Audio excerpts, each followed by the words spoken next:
The contrast between rapid growth in emerging economies versus sluggish recovery and high unemployment in many developed nations is expected to play a prominent role in discussions as economic ministers from the group of 20 industrialized and developing nations gather in Paris.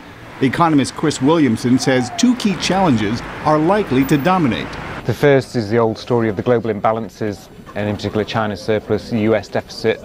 The second is, as has already been flagged up, the big commodity argument and whether speculation on commodities should be curbed. A debate is already underway between commodity producers and consumer nations over proposed regulations aimed at taming soaring food costs. As in previous summits, tensions over currency exchange rates between Washington and Beijing remain high. U.S. officials maintain that China deliberately undervalues its currency to gain an edge in exports. But other countries, including Brazil, accuse the U.S. of doing the same, using its monetary policy of quantitative easing to devalue the dollar.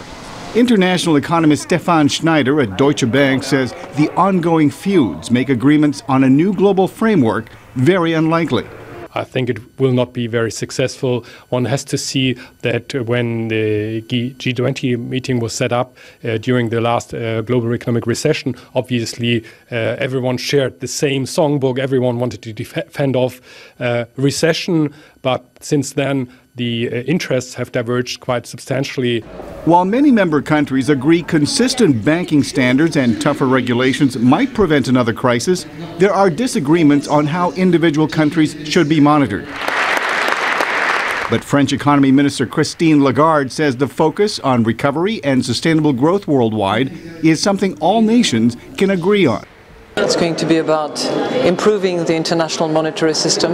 It's going to be about bringing a bit of transparency, proper information and appropriate regulation in the field of commodities and derivatives on commodities. It will be about making sure that the financial regulations are enforced throughout properly in a coordinated and consistent fashion. How coordinated and how consistent remains in doubt.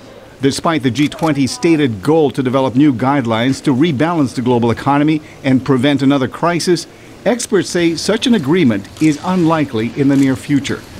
Mil Arcega, VOA News.